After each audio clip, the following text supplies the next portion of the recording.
In today's video, I'm going to teach you how to buy a Genshin Impact account from Etsy in India. If you're looking to purchase a Genshin account and want to make sure you're doing it the right way, you've come to the right place.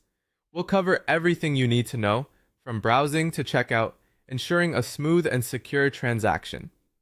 First things first, you'll need to navigate to Etsy's website tailored for India. Open your preferred web browser and head over to the Etsy India page. You can do this by typing Etsy India into your search engine and clicking the appropriate link.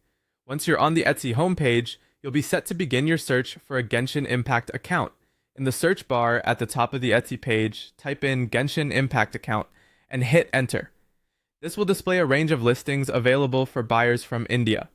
Take your time browsing through the results. You'll probably see a variety of options, each offering different in-game features and benefits. It's crucial here to read through the descriptions carefully.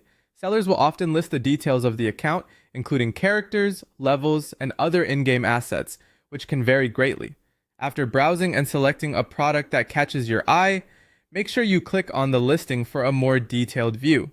It's important to review the item thoroughly before moving forward with your purchase. Check the seller's ratings and read any customer reviews available.